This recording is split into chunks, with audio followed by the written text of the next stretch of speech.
Kasih yang tidak binasa. Kasih karunia menyertai semua orang yang mengasihi Tuhan kita Yesus Kristus dengan kasih yang tidak binasa. Efesus 6 ayat 24. Kasih adalah hakikat dari Allah. Allah bukan saja memiliki kasih, tetapi Allah adalah kasih. 1 Yohanes 4 ayat 8. Kasih Allah adalah kesempurnaan kasih yang Allah miliki dan dinyatakan kepada umat manusia. Kasih bukan sekedar emosi, melainkan sebuah tindakan kekal Allah dalam kesempurnaan kasih-Nya memberikan dirinya sendiri bagi umat manusia. Kasih Allah yang sempurna dinyatakan dalam karya penebusan. Kekudusan Allah menghakimi dosa dalam karya penebusan di salib, sementara kasih Allah membuat keselamatan tersedia bagi orang-orang berdosa. Keterbatasan bahasa Indonesia menyebutkan kasih hanya dalam satu kata saja, tetapi dalam bahasa Yunani ada 4 macam kasih. Yang pertama adalah kasih eros, yaitu kasih yang didasarkan pada perasaan cinta yang romantis dan daya tarik seksual. Yang kedua adalah kasih storge, yaitu kasih yang ada di dalam keluarga.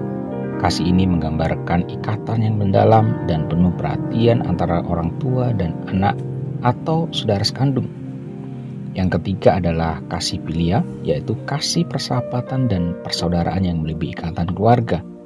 Dan yang keempat adalah kasih agape, yaitu kasih tanpa syarat, kasih yang sempurna. Dan inilah kasih Allah itu, yaitu kasih yang tidak binasa.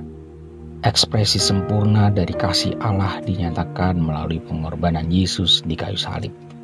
Sebagai manusia, kita hanya dapat mengasihi dengan kasih eros, storge, dan philia.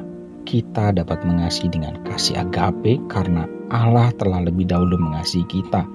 Kasih merupakan suatu aspek dari buah roh, Galatia 5 ayat 22-23, dan bukti kelahiran baru kita, sebab pada saat kita lahir dari Allah, Roh Kudus mencurahkan kasih Allah ke dalam hati dan hidup kita.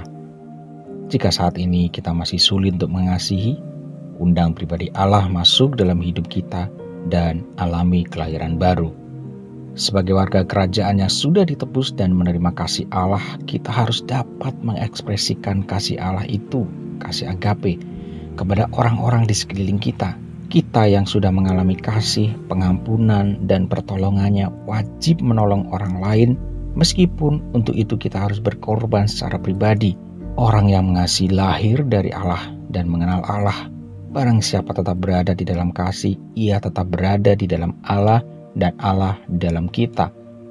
Kasih kita kepada sesama adalah ekspresi kasih kita kepada Tuhan, dan semakin kita mengasihi, kita tidak akan pernah kehabisan kasih, karena kasih Allah akan semakin dicurahkan dalam hidup kita. Amin.